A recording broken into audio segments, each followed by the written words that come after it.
வணக்கம் ஃப்ரெண்ட்ஸ். இன்றைக்கி நான் ஒரு ஸ்ப்ரே தான் கொண்டு வந்திருக்கேன். இந்த ஸ்ப்ரேயை வச்சு நம்ம வீட்டில் பல்லி எங்கெங்கெல்லாம் நடமாட்டம் அதிகமாக இருக்கும் அந்த இடங்கள்லாம் ஸ்ப்ரே பண்ணி விட்டுட்டோம் அப்படின்னா அந்த இடங்கள்லாம் பல்லி நடமாட்டம் அதிகமாக இருக்காது. வீட்டுக்குள்ளேயும் அதிகமான நடமாட்டம் தெரியவே தெரியாது. கொஞ்ச நாள் வரைக்கும் இந்த நடமாட்டம் வரவே வராது. அதுக்கு 2 பொருள் கொண்டு வந்திருக்கேன். அது என்னென்ன பொருள் பார்த்துடலாம். ஒன்று நாப்தலின் பால்ஸ், 2 நாப்தலின் பால்ஸ் பொடிச்சு எடுத்துக்கிட்டேன். அது கூட கொஞ்சமாக டெட்டால் சேர்த்துட்டு நல்லா கலந்துட்டு ஸ்ப்ரே பாட்டிலில் ஊற்றிக்கோங்க. தண்ணி கலந்து ஊற்றிக்கோங்க. ரொம்ப தண்ணி கலக்க வேணாம், கொஞ்சமாக தண்ணி கலந்துக்கோங்க. ஏன்னா அந்த டெட்டால் நெடியும் அந்த நாப்தலின் பால்ஸ் நெடியும் நமக்கு இருக்கணும். அதனால் கொஞ்சமாக ஸ்ப்ரே பண்ணுற அளவுக்கு தண்ணி சேர்த்துக்கோங்க. தண்ணி சேர்த்துட்டு இப்போ ஸ்ப்ரே பாட்டிலில் எடுத்துகிட்டு வந்தாச்சு பாருங்கள்.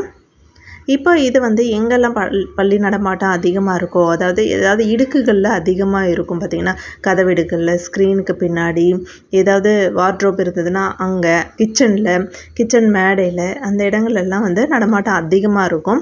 ஸோ அந்த இடங்களெல்லாம் ஸ்ப்ரே பண்ணிகிட்டே வந்தோம்னா ரெகுலராக நீங்கள் ஸ்ப்ரே பண்ணி பாருங்கள். கொஞ்ச நாள்லேயே பல்லி காணாமல் போயிடும். ஆனால் மறுபடியும் வரும் கண்டிப்பாக. பல்லி தொல்லை எப்போவுமே முற்றிலுமாக நீங்குமா அப்படின்னு கேட்டிங்கன்னா கிடையாது, கண்டிப்பாக வரும். அந்த டைம்லலாம் இந்த ஸ்ப்ரே ரெடி பண்ணி நீங்கள் அடிச்சு விட்டிங்கன்னா கொஞ்சம் மாதத்துக்கு பல்லி தொல்லையே இருக்காது.